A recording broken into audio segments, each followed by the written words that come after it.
Okay, so today we are going to do texturing for the lily pads and the sprouts. So we are starting off with the lily pads. We're going to use the BSDF. We're just going to bring the roughness down, bring in a color ramp and a shader to RGB. This is so that we can control the shadows of the texture. So set your color ramp to constant and bring the widgets to roughly to the middle of the color ramp and turn the black to a light gray because we don't want the shadows to be too dark. After you've done that, bring in a mix RGB, set that to multiply. So now we can apply this BSDF as the shadow to our texture. And now comes the main part of the shader. Bring in an image, select the lily pad texture. The link for the texture will be provided in the description. And now we are going to press Ctrl T on the image texture and go to the UV map tab. We are just going to add some loops on this lily pad. I added mine already. Basically, you want your loop to be first on the face of the lily pad. So just press Alt on the edge and then U and then press Mark Seam. And then you want the other seam to be on the edge of the lily pad. So Alt on this edge and then, add another mark seam. These are the most important parts. We don't need one for the bottom because you're not going to see it. So back to our shader, we're going to bring a value and hue saturation node inside. Just bring up the saturation a bit and the hue just a little bit. This is so that it has a lighter green color. Then we are going to optionally bring in a brightness and contrast node. You can bring it if you want, but I ended up deleting it because I didn't actually need it. After you added those, you need a mix RGB node.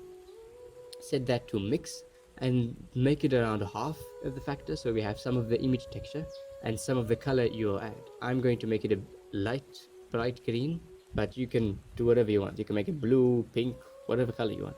After that, you can add an emission shader, and in front of that can be a shader to RGB.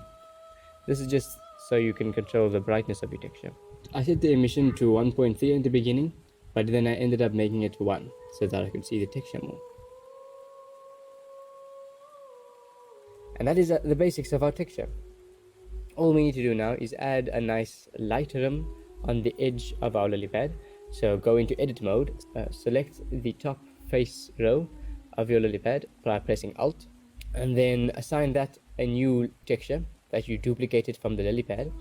Then all you need to do is just delete the shadows and then focus on the image texture and then brighten it a bit with an emission. Set the green to a little lighter, and that is our lily pad texture. It's very simple and you can use it for multiple things in nature.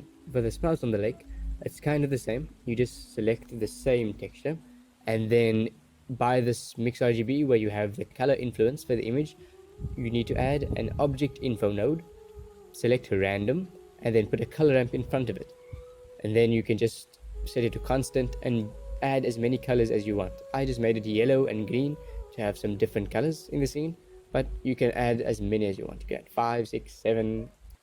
So now each sprout with the same texture will have either a yellow color or a green color. There we go.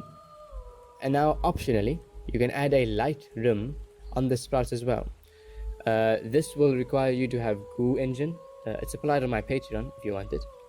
Or you can get the source code and by just searching on Google for Goo Engine source code. Essentially, what I'm going to do is I'm going to bring another mix RGB, set that to color dodge, add a curvature node, an emission node, and play with the settings just a little bit. Then it will give me a nice light rim on our sprouts. If you do not have Goo Engine or you do not want to get it, you can just bring in an area light, position it behind the sprout, and rotate it just a little bit. And there we go, we have a nice thin light outline.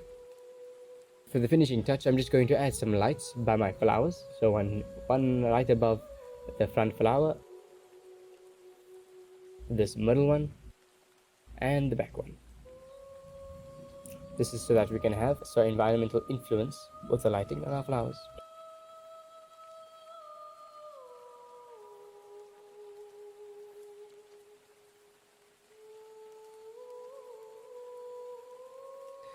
And there we have it. This is it for today's tutorial.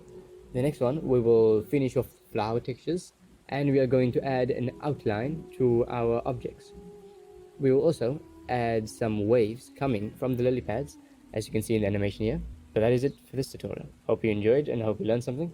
See you next one. Alright, bye.